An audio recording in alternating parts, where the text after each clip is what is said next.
Am I the a-hole for digging to find out the reason my parents divorce and hate each other so much? I, 16 male, have grown up with parents who can't stand each other.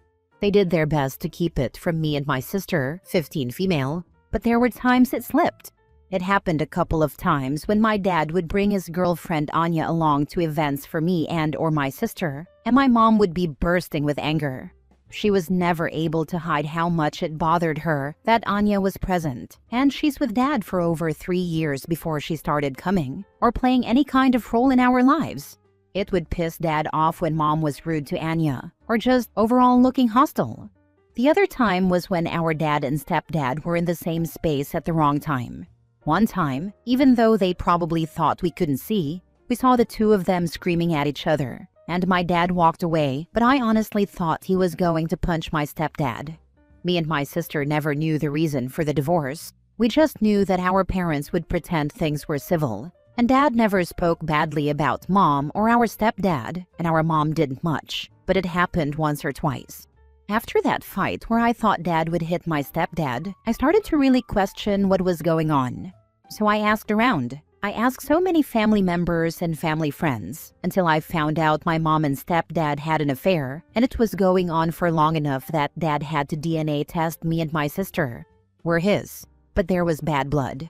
Mom wanted our stepdad to be seen as equal dad, and he wanted the same, but she hated that me and my sister liked Anya and really gave her and Dad hell for us liking Anya so much. I always promised my sister I'd tell her if I found out what happened, and I told her. We were both really angry, and we told Dad we knew first. We talked to him and he still wouldn't say much, but he said he wanted us to be happy, even if he had to tolerate certain things. We confronted Mom after that, and she was furious and demanded to know who told me. I told her I asked around a lot of people, and I wouldn't tell her who actually spilled. She told us we couldn't let this change anything, because her and my stepdad are our parents and will always be. And he's a good man who loves us as his own, and we better not pull any nonsense over this. She said it has nothing to do with us. I told her it did, when we had to be DNA tested and when we didn't get to have a happy family. I told her she was the cheater and she created the awful environment for us, and our stepdad helped her. My stepdad came home when we were still talking, and he was so fast to blame Dad, but I told him it wasn't Dad, and that he had no right to be mad at Dad when he tried to take his whole family from him. I got into trouble for saying it, but I'm calling it like I see it. Even as a kid, I knew he would try to come up with stuff to make us ask Dad to spend less time with him. He'd offer to take me to a game, or he'd be planning a camping trip or other stuff. My mom has this issue now with the fact I asked around like I did. She told me I should have minded my own business because I made everything worse. She asked me what I gained, and I told her I gained better respect for Dad and the ability to see through her and my stepdad. We told her and our stepdad we wanted to live with Dad full time. No more 50-50. My mom said no. But when my stepdad realized he wasn't going to have a good relationship with us anymore, he told Mom to let us go because it would only upset our half-siblings to live like that. Now we live with Dad and Mom's angrier that I dug like I did. She told me I ruined our family and destroyed everything. Am I the a-hole? Now for the top comments. I really feel bad for your dad, although it sounds like he won by having the two of you come live with him. Sounds like he was attempting to be more civil than your mom and stepdad were. You were bound to find out eventually. While I don't condone affairs, I realize they happen and they are not the kid's fault. Although kids are often thrown in the middle of the conflict and are deeply affected by it, as you and your sister were and are, hope your mom and stepdad get over their hostility, realize their huge role in breaking up the family, and that they work on repairing the relationship with you and your sister. But if they don't, move on from them. Sounds like you have a father that really loves you. He did try, and I think he did his best given the circumstances. The person who told me said my stepdad loved to gloat to Dad whenever he would do something with me or my sister or the two of us together. That made me sad for Dad. OP, your mother's character was revealed to you in so many ways. My 3 kids know their mother was a cheater, but like your dad, I've never said one bad thing about their mother. In fact, I've encouraged them to have a good relationship with her. Unfortunately, one of them is no contact with her, while the other 2 are low contact. They are all in their 30s now. Very sad that hundreds of choices she made have consequences and accountability tied to them. I wish you well navigating this situation. It was in my stepdad's too. After learning everything about their affair and what came after, it made me lose all respect I had for them, because they have treated my dad and Anya like garbage, and all because they want to be selfish. Next story. Am I the a-hole for not adding the affair partner's birthday as a custody swap day? I, 27 male, have 2 kids, 4 and 3 with my ex-wife, 26 female. She cheated on me and is now married to her affair partner, 35 male. In the custody agreement, our birthdays are considered custody swap days because if I have the kids on my ex's birthday, she gets them. If she has them on mine, I get them. The swap days are our birthdays, Mother's Day, Father's Day, and close family weddings and funerals. Otherwise, she gets the kids for 7 days, and I get them for 7 days. Any other swap days we add are at our discretion and will not be added to a court order. This includes if we later have more kids with other people, step-parents, step-relative weddings, funerals, and such. My ex and her affair partner want his birthday to be a swap day too.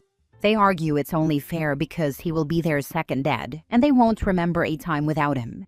She even argued that it would be petty on my part to reject his birthday as a swap day. But I did reject it. I told her he was not getting his birthday, and my mind was made up. The affair partner told me I must be a crappy dad to deny the kids his birthday, and I told him if that makes me a crappy dad, it definitely make him a crappy stepdad to be the other person in their parents' marriage, and the person who helped end their family. My ex formally wrote out the request to add the day when I said no verbally. I wrote out my rejection again.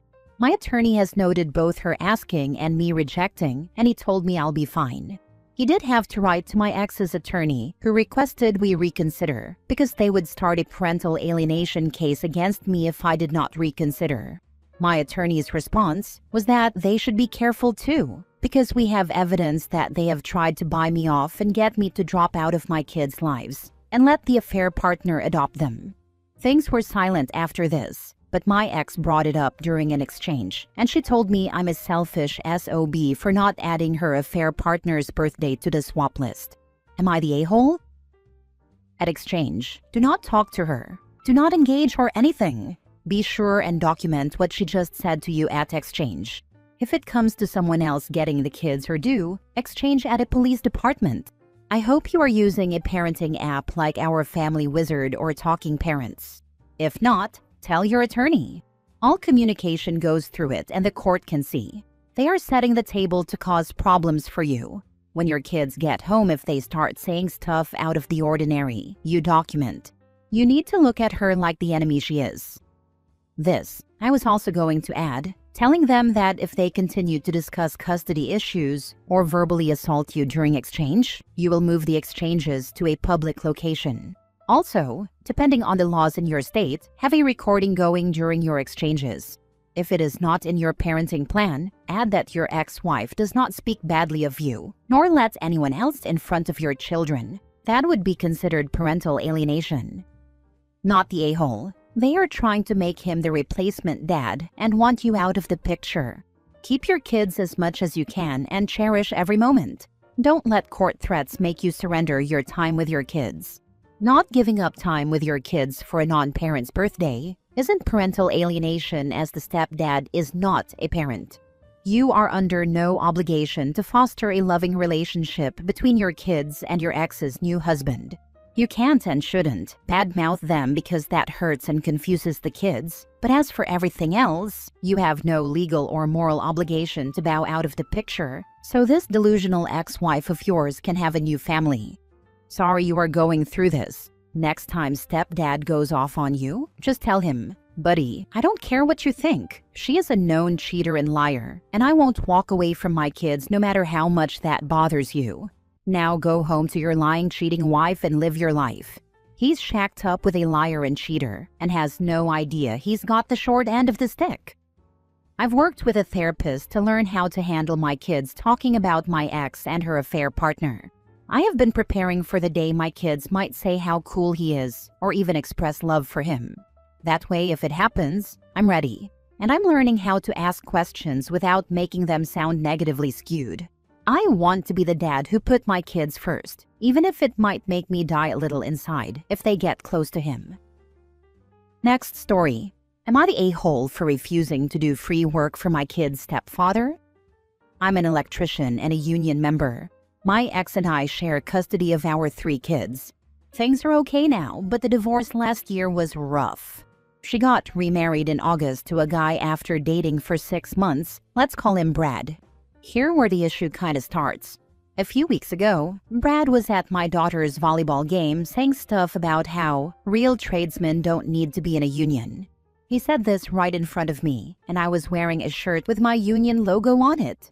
He works in the trades too, but just does small non-union IT or data network jobs. I stayed calm and didn't bite. He is self-employed and I know barely makes a profit. My license also allows me to do all of his kind of work at my pay rate.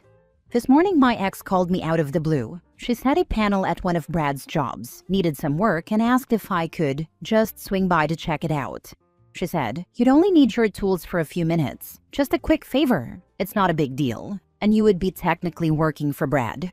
So when my ex asked for a quick favor, I told her, I charge everyone the same rate, and per union rules, I can't just do a side job. It's gotta be done under my shop. She said, "You're really gonna force this issue with my husband?" I told her, he can just have his own subcontractors or step up, and by paying me like everyone else does. Now she's saying I'm being petty and creating tension, claiming that I'm just making a stink because he lives with the kids. I told her that professionalism isn't petty and that I don't give free labor to people who disrespect my trade. So, am I the a-hole for refusing to do free work for my ex's husband, even though it might make things awkward for my co-parenting relationship? Not the a-hole. I don't know if you can get into trouble for non-contracted job, but it sounds like maybe you could. You're not being petty. You're expecting to be paid for your work. Maybe you'd be willing to do her a favor if your kids were affected, but this has nothing to do with them.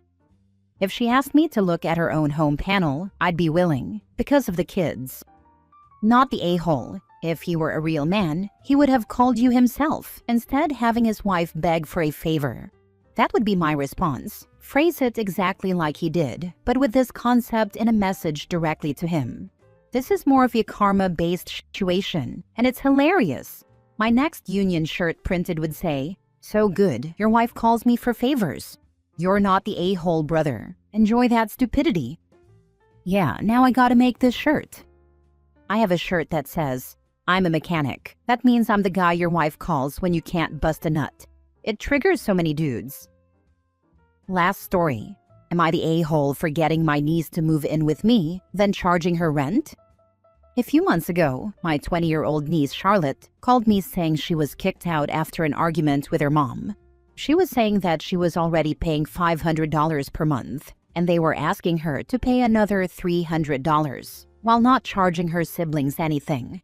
I called her parents to get their side of the story. My brother immediately said to send her back because his wife didn't mean it when she told Charlotte to get out. After a while, he did confirm what Charlotte said about having to pay, but tried to justify it by saying she could afford it because she was working and that their car insurance went up because she was in a car accident. So minor that there was no damage to her car, and you had to zoom in to see the scratch on the other car, ignoring the fact that all of their kids had been in accidents, including one of them totaling their car and causing significant damage to 2 others, and then being given a new car 2 weeks later.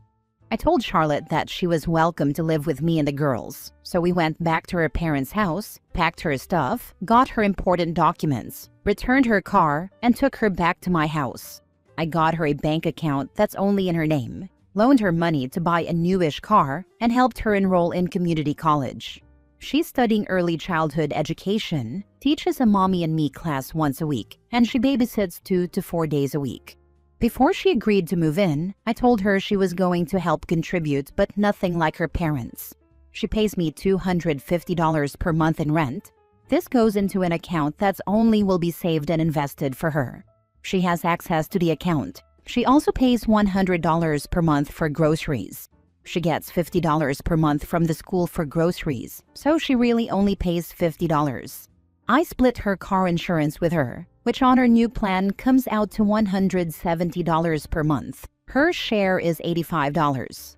I loaned her $4,500 for her car, so she's paying me $150 per month to pay that off. Gas is around $80 per month, but she gets another $50 per month from school, so for now it's $30. Then we talked about how much she makes from her class and babysitting, how many hours per month she needs to work to cover her expenses, and how much she should work so she can have spending money, and money put aside in case she has a bad month. Charlotte still speaks to her siblings and was talking about living with me, paying for herself, and learning how to budget. Now her parents are furious that I convinced her to move out over paying rent when I'm having her do the same thing. Am I the a-hole for having her pay rent and other expenses? Info: did you explain to your brother in the same level of detail as you've done here? I could imagine if they just heard that you're charging rent with no additional context. It might seem like you're trying to undermine them, but if they understand all that and still just want to profit, that's different. I tried. They still think it's the same thing, and that I'm using her for extra income and free babysitting since I'm a single mom. I'd say not the a-hole, because it sounds like you're doing this all with her interests in mind and saving for her, while also making sure the extra person in the house doesn't make too significant of a financial dent on your part. Whereas her parents seem to just be doing it to get the money from her and cover her siblings' mistakes. Charlotte's lucky to have you. It's less about making sure she doesn't cause financial strain and more about teaching her to budget, pay bills, etc. It's like adulting with training wheels. Not the a-hole. Unless I'm missing something, I think you're teaching her some really valuable financial literacy. It seems like her parents have a problem with favoritism, and you should let them know that. I've tried. They either refuse to see it or refuse to admit it. Just ask them one thing: how much is in the savings account in which they put her rent money? That should shut them up, since then they realize you are not charging rent, you are teaching her how to save.